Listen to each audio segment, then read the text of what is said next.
3 দিন না খেয়ে থাকুন, সমাজ আপনাকে দেখবে না। একদিন অন্যায় করুন, বিচার বসাবে। এটাই বাস্তব। জীবনটা বড়ই অদ্ভুত। যারা বাঁকা, ঘাড় টেরা, তাদেরকে ছেড়ে দেওয়া হয়, অথচ যারা সোজা তাদের বেশি আঘাত করা হয়।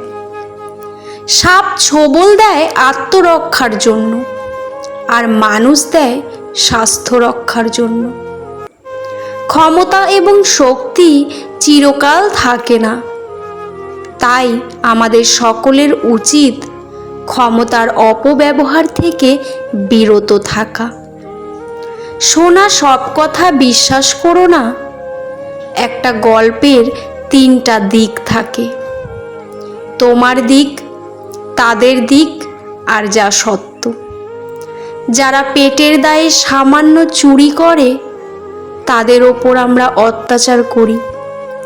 আর কিছু উচ্চ শিক্ষিত মানুষ যারা কলমের খুঁচায় কোটি কোটি টাকা চুরি করে, তাদের আমরা সম্মান করি।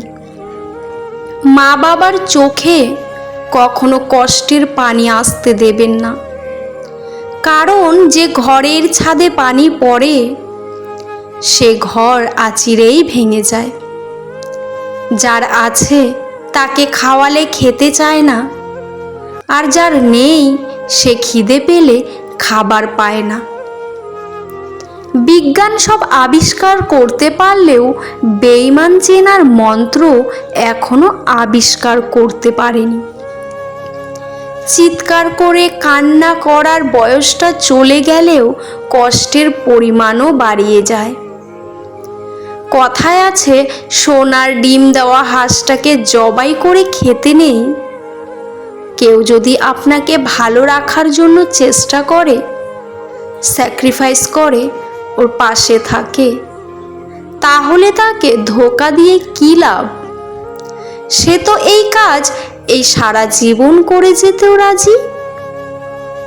এই পৃথিবীতে কখনো কাউকে নিজের ভেবে জোর খাটানো উচিত নয়, কারণ যাকে তুমি সবচেয়ে নিজের ভাববে, সময় আসলে সেই বুঝিয়ে দেবে যে তুমি তার কাছে কতটা পর।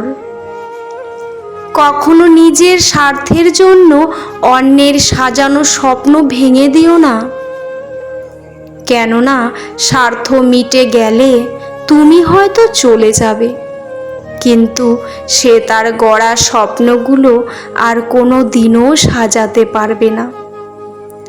3টি সুন্দর ঘটনা বলি।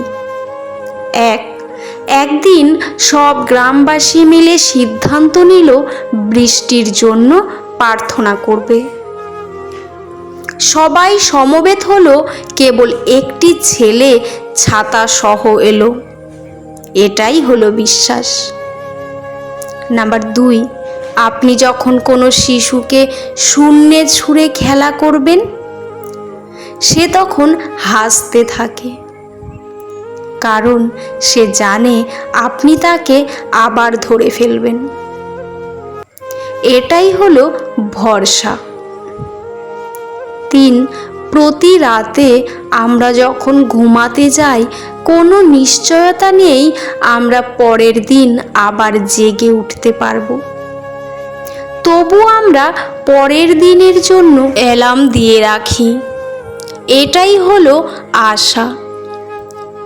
শৃঙ্খলা দেখুন পিঁপড়ের মধ্যে, একতা দেখুন কাকের মধ্যে, বিশ্বস্ততা দেখুন কুকুরের মধ্যে, স্বচ্ছতা দেখুন পায়রার মধ্যে, পরিশ্রম দেখুন ঘোড়ার মধ্যে, সাম্যতা দেখুন মৌমাছির মধ্যে। হিংসা, ক্রোধ, লোভ, নিষ্ঠুরতা, অহংকার দেখুন সৃষ্টির শ্রেষ্ঠ জীব মানুষের মধ্যে। নদীতে পরিষ্কার করার দরকার নেই, শুধু নোংরা করবেন না। গাছ লাগানোর প্রয়োজন নেই, শুধু গাছ কাটা বন্ধ করবেন না। শান্তি রক্ষা করার প্রয়োজন নেই, শুধু অশান্তি করবেন না। শান্তি নিজেই ফিরে আসবে। অভাব সবারই থাকে, কারণ টাকার অভাব, কারোর শিক্ষার অভাব, কারোর মনুষ্যত্বের অভাব, কারো ভালোবাসার। বন্ধুরা, ভিডিওটি ভালো লাগলে অবশ্যই কমেন্টে জানাবেন। পুরো ভিডিওটি দেখার জন্য আপনাদের অসংখ্য অসংখ্য ধন্যবাদ। ভালো থাকবেন, সুস্থ থাকবেন।